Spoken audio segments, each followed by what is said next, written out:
လက်ရှိချိန်မှာတော့အာဆင်နယ်အသင်းကချန်ပီယံဖြစ်ဖို့အတွက်ရေပန်းအစားဆုံးအသင်းဖြစ်ရှိနေတယ်အဲ့လိုရေပန်းစားတဲ့အဓိကအကြောင်းရင်းတွေထဲမှာပရီးမီးယားလိကိုနှစ်ပေါင်းများစွာလွှမ်းမိုးခဲ့တဲ့ပက်ဂွာဒီယိုလာမန်စီးတီးအသင်းကနေထွက်ခွာသွားတာနဲ့လည်းဆိုင်တယ်လို့တခြားသောအသင်းကြီးတွေကိုယ်တိုင်ကလည်းဒီပြအပြောင်းလဲတွေကိုစီဖြစ်ထားခဲ့တယ်လက်ရှိအသင်းကြီး6သင်းကိုကြည့်မယ်ဆိုရင်တော့အာဆင်နယ်အသင်းကလွဲပြီးတော့ကျန်တဲ့အသင်း9သင်းစလုံးကဒီပြတွေကိုစီအပြောင်းလဲလုပ်ထားကြတယ်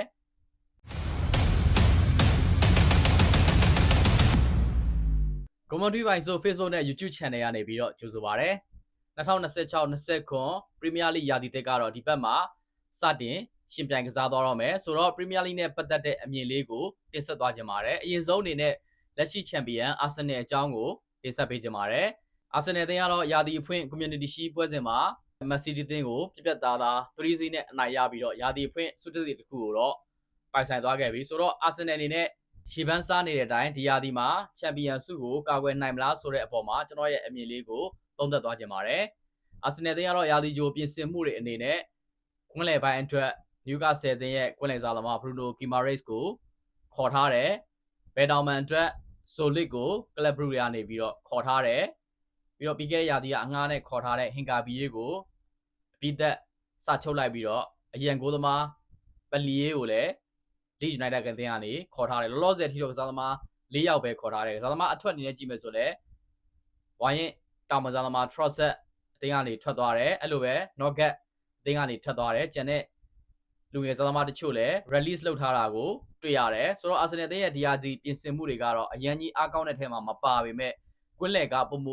မာကြော့ချစ်လစ်ပြီးတော့ခိုင်မာသွားတယ်ဆိုတာတော့ညင်လို့မရဘူးဒီပိုင်းနဲ့ပတ်သက်ပြီးတော့ Bruno Guimaraes ရောက်လာပြီးနောက်ပိုင်းမှာကျွန်တော်ရဲ့အမြင်လေးကိုပြောထားပြီးဖြစ်ပါတယ်လက်ရှိချိန်မှာတော့အာဆင်နယ်အသင်းကချန်ပီယံဖြစ်ဖို့အတွက်ရေပန်းအစားဆုံးအသင်းဖြစ်ရှိနေတယ်အဲ့လိုရေပန်းစားတဲ့အဓိကအကြောင်းရင်းတွေထဲမှာပရီးမီးယားလိကိုနှစ်ပေါင်းများစွာလွှမ်းမိုးခဲ့တဲ့ပက်ဂွာဒီယိုလာမန်စီးတီးအသင်းကနေထွက်ခွာသွားတာနဲ့လည်းဆိုင်တယ်လို့တခြားသောအသင်းကြီးတွေကိုယ်တိုင်ကလည်းဒီပြအပြောင်းလဲတွေကိုစီဖြစ်ထားခဲ့တယ်လက်ရှိအသင်းကြီး6သင်းကိုကြည့်မယ်ဆိုရင်တော့အာဆင်နယ်အသင်းကလွဲပြီးတော့ကျန်တဲ့အသင်း9သင်းစလုံးကဒီပြတွေကိုစီအပြောင်းလဲလုပ်ထားကြတယ်United နဲ့ Spurs ကမနှစ်ကလေးကနီးပြအပြောင်းလဲဖြစ်ထားသလို Man City, Chelsea, Liverpool တို့ကလည်းဒီရာသီတစ်မှာနီးပြတစ်တွေနဲ့တွားကြမယ်ထူးခြားတာကအဲ့နီးပြအကုန်လုံးကလည်းလူငယ်နီးပြတွေဖြစ်ပြီးတော့ဒီနှစ်ပြိုင်ဆိုင်မှုကလူငယ်တွေရဲ့နုပြိုလက်ဆက်တဲ့ပြိုင်ဆိုင်မှုကိုမြင်ရဖို့ရှိပြီးတော့အလွန်ဆိုတို့ Mikel Arteta တို့ ERL တို့ဆိုရင်အသက်အရွယ်လည်းတိတ်မကွာတဲ့ငယ်တငယ်ချင်းတွေဖြစ်ကြသလိုစပိန်နိုင်ငံသားတွေဖြစ်ပြီးတော့သူတို့ရဲ့အားပြိုင်မှုကလည်းပရီးမီးယားလိကိုတမျိုးတစ်ပုံပို့ပြီးတော့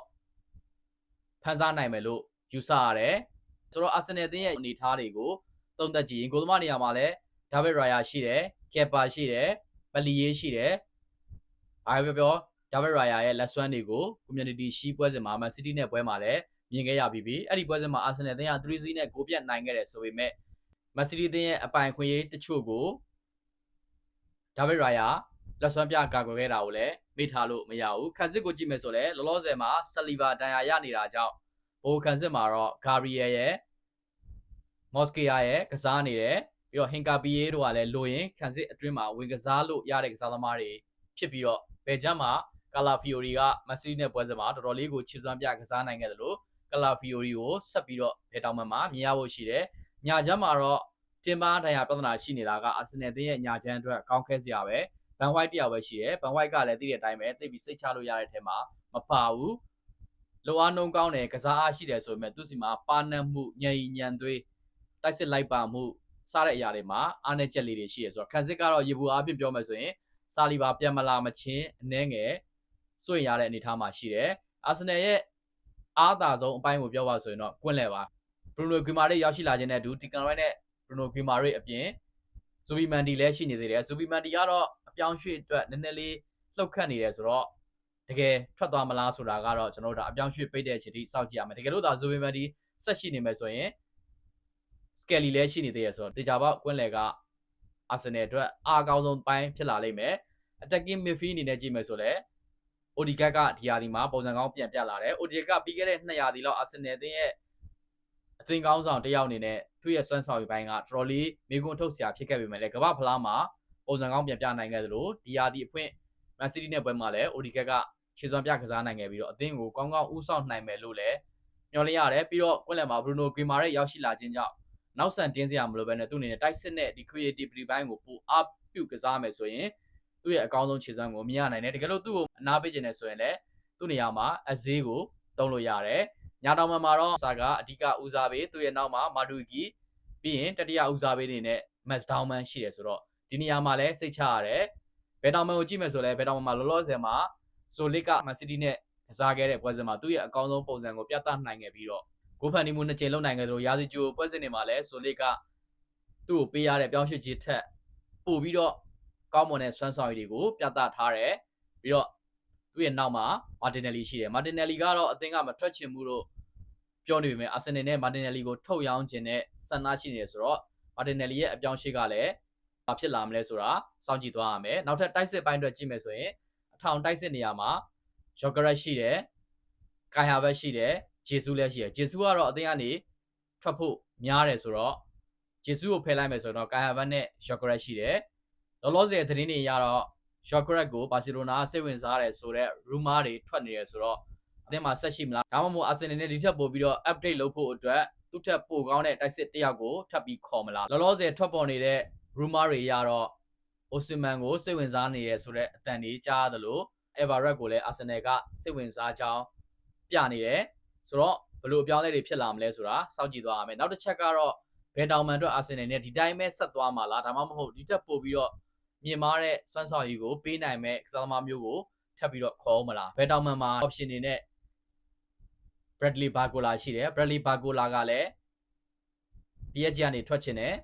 လီဗာပူးကလည်းလိုက်နေတယ်ပို့ပြီးတော့ဖြစ်နိုင်ခြေများတာကလီဗာပူးအသင်းနဲ့ဖြစ်နေတယ်ဆိုတော့အာဆင်နယ်နဲ့ဘယ်ချမ်းမှာဘယ်လိုမျိုးစဉ်းစားမလဲကျွန်တော်အနေနဲ့ဆိုရင်တော့ဘယ်တောင်မှန်အတွက်နီကိုဝီလီယံလိုကစားသမားမျိုးကိုအာဆင်နယ်နဲ့တကယ်အားစိုက်ပြီးတော့လိုက်တင်တယ်လို့ထင်တယ်နီကိုဝီလီယံကအသက်အရွယ်ပိုင်းရလဲငယ်သေးတယ်ရှစ်ဆက်ပြီးတော့သူ့မှာ potential တွေအများကြီးရှိသေးတယ်ဂျမားနဲ့ရှင်တော့နီကိုဝီလီယံကကြံခဲ့တာမှန်ပေမဲ့အာဆင်နယ်ရဲ့ဘယ်တောင်မှန်ကနေလိုအပ်နေတဲ့ process နဲ့ကိုနီကိုဝီလီယံဆင်ကနေရနိုင်တယ်အဲ့ဒါဆိုရင်တော့မာတင်နယ်လီထွက်သွားလဲပြဿနာမရှိဘူးဇော်လစ်နဲ့သူ့ကိုအလှည့်ကျသုံးလို့ရတယ်ဆိုတော့အာဆင်နယ်ကဖြည့်မယ်ဆိုရင်တော့ဖြည့်စရာလိုတဲ့အပိုင်းလေးတွေရှိတယ်ညာနောက်ခန့်လူနေရာမှာနောက်ထပ်သူတို့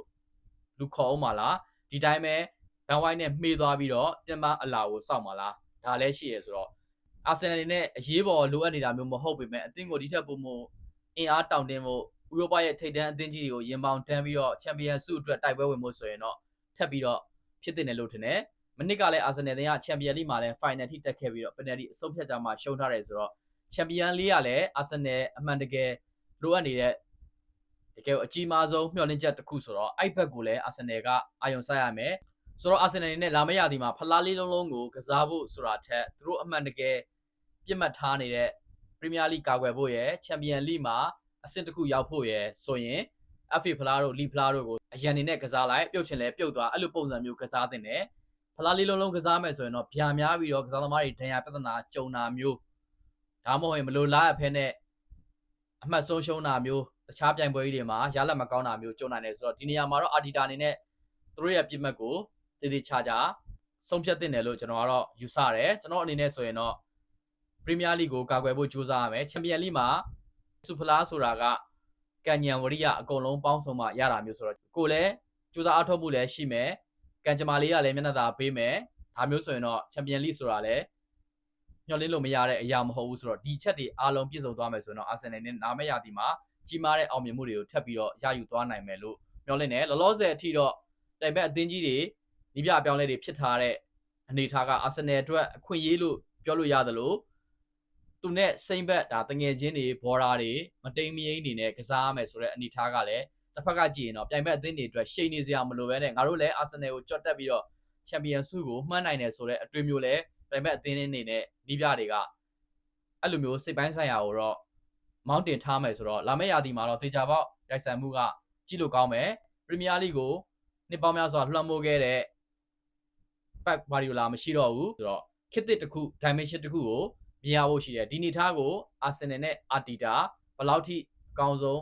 းသွားနိုင်မလဲဆိုတာကတော့စိတ်ဝင်စားဖို့ကောင်းတယ်အခုကျွန်တော်တင်ဆက်ပေးခဲ့တာကတော့လာမယ့်ရာသီအာဆင်နယ်အသင်းရဲ့အလားအလာနဲ့ဘယ်လိုစုဖလားတွေကိုအဓိကပြတ်မှတ်ထားပြီးတော့ရှင်းပြိုင်သင့်လဲဆိုတာကိုကျွန်တော်အနေနဲ့fan တယောက်အနေနဲ့အမြင်လေးကိုတင်ဆက်ပေးခဲ့တာဖြစ်ပါတယ်ကျွန်တော်ရဲ့ commentary ပိုင်းဆို YouTube channel လေးကိုစောင့်ကြည့်အားပေးကြတဲ့ညီကိုတယောက်ချင်းစီကိုလည်းကျေးဇူးတင်ပါတယ်နောက်ဗီဒီယိုတွေမှာပြန်ဆုံပါမယ်